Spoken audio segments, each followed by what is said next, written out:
नमस्कार दोस्तों, आज की बड़ी खबरों में आपका स्वागत है। चलिए नजर डालते हैं आज की हेडलाइंस पर। अखिलेश का मायावती पर पलटवार। जी हां दोस्तों, यह खबर हम विस्तार से जानेंगे। इसके बाद बता दें कि तबलीगी जमात से जुड़े बीजेपी नेता के सवाल पर डॉक्टर हर्षवर्धन ने आया गुस्सा। जी हां दोस्तों, बीजेपी को लगा बड़ा झटका।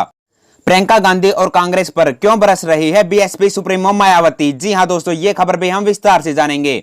इसके बाद बता दें कि लॉकडाउन के बंदिशों के बीच सजदे में झुके सिर, सादगी से मनाई गई ईद। सीमा पर तनाव बरकरार, भारत पाक के बीच ईद की मिठाइयां का नहीं हुआ आदान प्रदान। 19 राज्यों में 28 मई से लॉकडाउन की मुहिम चलाएगी कांग्रेस।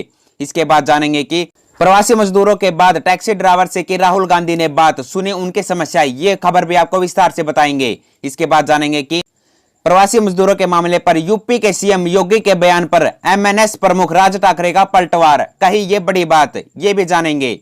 इसके बाद जानेंगे कि लॉकडाउन में केंद्र ने भले ही छूट दी हो, लेकिन सीएम गहलोत ने कहा हम नहीं देंगे। खबरें विस्तार से शुरू करने से पहले दोस्तों, अगर आप भी मानते हैं कि मोदी सरकार कोरोना वायरस को रोकने में पूरी तरह से फेल हुई है, तो इस वीडियो को लाइक करके अपना समर्थन दर्ज करें। अखिलेश का मायावती पर पलटवार, बोले लोकतंत्र के चलते लंबे समय तक सत्ता में रही है कांग्रेस। बसपा सुप्रीमो मायावती पर पलटवार करते हुए कांग्रेस के राज्य सांसद अखिलेश प्रसाद ने कहा है कि कांग्रेस लोकतंत्र की वजह से लंबे समय तक सत्ता में रही है। उन्होंने कहा कि लोगों की ताकत और लोकतंत्र के चलते कांग्रेस की आजादी के बाद सबसे ज्यादा समय तक सरकार रही है। उन्होंने कहा मायावती जी को भी जनता का आशीर्वाद मिला, वह भी सत्ता में आई, आज एक बुरी स्थिति में है। अंबेडकर साहब संविधान के निर्माता थे, उन्होंने हमेशा कांग्रेस पार्टी के लिए काम किया है, जिनके नाम पर मायावती जी इन दिनों राजनीति करती है। इससे पहले मायावती जी ने कहा था कि केंद्र और अधिकांश राज्यों में लंबे समय तक स्वतंत्रता के बाद कांग्रेस सत्ता में थी। उनके नेताओं के खिलाफ भी मामले दर्ज किए गए थे। अब जानते हैं अगली बड़ी खबर। तबलीगी जमात से जुड़े बीजेपी नेता के सवाल पर डॉक्टर हर्षवर्धन ने दिया यह बड़ा जवाब। जी हां दोस्तों, केंद्रीय स्वास्थ्य मंत्री डॉक्टर हर्षवर्धन ने कहा कि देश में कोरोना संक्रमण फैलने को लेकर बार बार तबलीगी जमात का नाम लेने की जरूरत नहीं है। इस पर सबसे पहले काफी चर्चा हो चुकी है। उन्होंने यह जवाब बीजेपी नेता नरसिंह राव के उस सवाल पर दिया जिसमें उन्होंने पूछा था कि क्या भारत में कोरोना संक्रमण के लिए तबलीगी जमात का कार्यक्रम वजह बना है। डॉक्टर हर्षवर्धन ने कहा बात यह है कि यह बात पुरानी हो गई है, इस पर चर्चा भी बहुत हो चुकी है, इसका विश्लेषण भी बहुत हो चुका है। हमें इस विषय पर बार बार करते हुए तकलीफ और कष्ट भी होती है, लेकिन इसमें कोई दिक्कत नहीं है। इसके दूसरे सप्ताह के आसपास अगर ध्यान दें कि जब दुनिया में तेजी से संक्रमण हो रहा था, भारत में पहला केस आने के बाद 1.5 महीने बीत चुका था, तब भी हमारे देश में संक्रमण के मामले मामूली थे। थोड़े से राज्यों में थोड़े से मामले थे और उस समय ये दुर्भाग्य की दुखद घटना हुई थी। अब जानते हैं अगली बड़ी खबर। प्रियंका गांधी और कांग्रेस पर क्यों बरस रही है मायावती, चलिए जानते हैं। आखिर क्या वजह है कि बीएसपी सुप्रीमो मायावती उठी आके नहीं सरा रही। राजस्थान कोटा से छात्रों के लाने के मुद्दे से लेकर यूपी कांग्रेस की महासचिव प्रियंका गांधी की ओर से बसें भेजे जाने, हर चीज पर मायावती कांग्रेस पर दोष मढ़ने का काम कर रही है। हालांकि उनके निशाने पर बीजेपी सरकार भी है। यह विपक्ष में होने के नाते उनकी जिम्मेदारी भी है कि सरकार को गठकरे में खड़ा करे, लेकिन कांग्रेस निशाने पर क्यों है, यह चर्चा का मुद्दा। मायावती ने हाल ही में किए गए ट्वीटों पर ध्यान दे तो उन्होंने कहा, राजस्थान की कांग्रेस सरकार द्वारा कोटे से करीब 12,000 व्यक्तियों को वापस उनके घर भेजने पर हुए खर्चे के रूप में यूपी सरकार के 36 लाख रुपए और देने की जो मांग की है, उस पर कंगाली और अमानवीयता को प्रदर्शित करता है। दो पड़ोसी राज्यों के बीच में ऐसी घिनौनी राजनीति अति दुखनीय है। चलिए जानते हैं अगली बड़ी खबर। लॉकडाउन के बंदिशों के बीच सजदे में झुके सर, सादगी से मनाई गई ईद। देश भर में सोमवार को ईद उल फितर का त्योहार सादगी के साथ मनाया गया। लॉकडाउन के चलते ईदगाह और मस्जिदों में कुछ लोगों ने ही नमाज अदा की, ज्यादातर लोगों ने घरों में ही रहकर ही नमाज अदा की। कोरोना के चलते लॉकडाउन की वजह से इस बार ईद भी की रही। आसमान में चांद अपनी रोशनी के साथ तो जरूर चमका, लेकिन जमीन पर फैली महामारी के चलते वो ईद का त्योहार में इस बार रंग नहीं भर पाया। नमाज के दौरान लोगों ने शारीरिक दूरी के मायनों को ध्यान में रखा, लेकिन कई जगहों पर लॉकडाउन के नियम तार तार हो गए। जी हां दोस्तों, बढ़ते हैं अगली बड़ी खबर की तरफ। सीमा पर तनाव बरकरार, भारत पाक के बीच ईद की मिठाइयों का नहीं हुआ आदान प्रदान।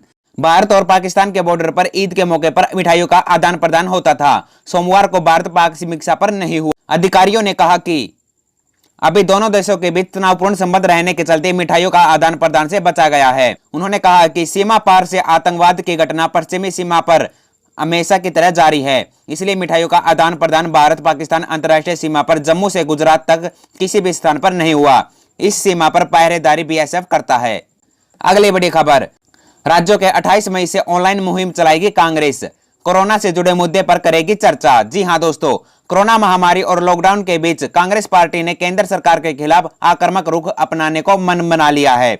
बस सेवा ऋण और प्रवासी मजदूरों के मुद्दे पर सरकार को घेरने के बाद अब पार्टी के प्रत्यक्ष नकदी की मांग करने के अभियान चलाने का फैसला किया है। सोमवार को पार्टी ने कहा कि हम 28 मई को राज्यों के ऑनलाइन अभियान चलाएंगे और कोरोना संकट से जुड़े मुद्दे को उठाएंगे। इसके साथ ही हम केंद्र सरकार के आयकर दायरे से बाहर के सभी परिवारों को 10,000 रुपए प्रत्यक्ष नकद हस्ताक्षर तुरंत करने की मांग करेंगे। चलिए बढ़ते हैं अगली बड़ी खबर की तरफ। प्रवासी मजदूरों के बाद टैक्सी ड्राइवर से की राहुल गांधी ने बात, सुनी उनकी समस्याएं। जी हां दोस्तों, कोरोना वायरस लॉकडाउन के बीच प्रवासी मजदूरों के साथ बातचीत करने पर कांग्रेस के पूर्व अध्यक्ष राहुल गांधी ने उबर के एक ड्राइवर से बातचीत की। उन्होंने बताया कि बातचीत अच्छी रही। राहुल गांधी ने चालक से और उनके जैसे अन्य लोगों की समस्याओं की बात की। केरल के वायनाड से सांसद राहुल गांधी लॉकडाउन लागू होने के बाद कोरोना महामारी को संभालने के सरकार के तरीके की आलोचना करते रहे हैं। राहुल गांधी ने सोशल मीडिया प्लेटफॉर्म इंस्टाग्राम पर लिखा, दिल्ली के उबर ड्राइवर परमानंद के साथ अच्छी बातचीत हुई। परमानंद और उनके जैसे अन्य लोगों की समस्याओं के पर चर्चा हुई। राहुल गांधी ने इस मुलाकात की तस्वीर भी शेयर की जिससे वह और उबर ड्राइवर कुर्सी पर एक जैसे बैठे हुए हैं। चलिए बढ़ते हैं अगली बड़ी खबर की तरफ। प्रवासी मजदूरों के मामले पर यूपी के सीएम योगी के बयान पर एमएनएस प्रमुख राज ठाकरे का पलटवार, कही ये बड़ी बात। उत्तर प्रदेश के मुख्यमंत्री योगी आदित्यनाथ द्वारा राज्य के श्रमिकों को लेकर की गई टिप्पणी पर महाराष्ट्र के नवनिर्माण सेना एमएनएस के पर राज ठाकरे ने तीखी प्रतिक्रिया दी है। राज ठाकरे ने कहा है कि अगर दूसरे राज्यों के श्रमिकों महाराष्ट्र आकर काम करना चाहेंगे तो उन्हें भी महाराष्ट्र सरकार की अनुमति लेनी होगी। गौरतलब है कि रविवार को उत्तर प्रदेश के सीएम योगी आदित्यनाथ ने कहा था कि अगर दूसरे राज्य चाहते हैं कि यहाँ के श्रमिक उनके यहाँ काम करे तो उनके लिए इन्हें पहले ही उन्हें प्रदेश यानी यूपी सरकार की अनुमति लेनी होगी। एमएनएस प्रमुख और सीएम उद्धव ठाकरे के चचेरे भाई राज ठाकरे ने कहा कि महाराष्ट्र सरकार को इस बात को गंभीरता से लेना चाहिए।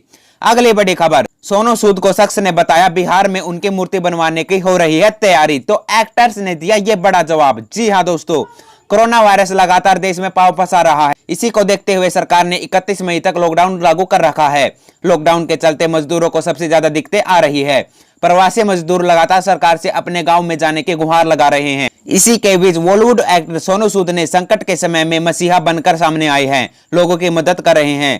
ट्विटर के जरिए लोग सोनू सूद से सहायता मांग रहे हैं, जिसका एक्टर पूरी तरह से रिप्लाई दे रहे हैं। इसी के बाद एक शख्स ने कहा कि बिहार में उनकी मूर्ति बनवाई जा रही है, तो एक्टर ने कहा इन पैसों को बर्बाद न करके गरीबों मजदूरों को खाना खिलाया जाए। जी हां दोस्तों, अगली बड़ी खबर, सत्ता से बाहर होते ही खोखली हो चुकी है बीएसपी की बहन जी, अलका लांबा ने दिया यह बड़ा बयान। जी हां दोस्तों, कांग्रेस नेता अलका लांबा लगातार बीएसपी सुप्रीमो मायावती पर हमला बोल रही है। उन्होंने कहा है कि उन्होंने ट्वीट किया, हम सब जानते हैं कि बीएसपी की बहन जी सत्ता से बाहर होते ही खोखली हो चुकी है। मुख्यमंत्री रहते हुए अपने काम पर नहीं बल्कि वह आज भी डॉक्टर अंबेडकर जी, काशीराव जी की पकाई खा रही है। दलितों पर संघ बीजेपी के अत्याचारों को देखते हुए वह कभी भी अपने महलों से नहीं निकली हो तो फोटो शेयर कीजिए, हवाबाजी नहीं। जी हां दोस्तों, अलका लांबा ने दिया यह बड़ा बयान। इसके बाद हम जानेंगे कि लॉकडाउन में केंद्र ने भले ही छूट दे दी हो, लेकिन सीएम गहलोत ने कहा ऐसा हम नहीं करेंगे। जी हां दोस्तों, लॉकडाउन और कोरोना संक्रमण के दौरान प्रवासियों को व्यावसायिक दिक्कतों को दूर करने के लिए राज्य सरकार ने लगातार कदम उठाए हैं। श्रमिकों की गतिविधियों के संचालन में आवश्यकता अनुसार छूट दी गई है। सरकार आने वाले समय में हवाई और रेल यात्रा को शुरू करने पर संभावित संक्रमण के बारे में भी सतर्क है। इसलिए राजस्थान में आने वाले समय में भी क्वारंटाइन सहित स्वास्थ्य संबंधित सभी प्रोटोकॉल की सख्ती से पालन किया जाएगा। इसको लेकर मुख्यमंत्री अशोक गहलोत ने रविवार को मुख्यमंत्री निवास पर अधिकारियों के साथ उच्च स्तरीय समीक्षा की बैठक ली थी। दोस्तों, इस वीडियो को लेकर आपका क्या कहना है हमें कमेंट करके जरूर बताएं। वीडियो को लाइक करें और चैनल को सब्सक्राइब करके घंटी के बटन को दबाएं। धन्यवाद।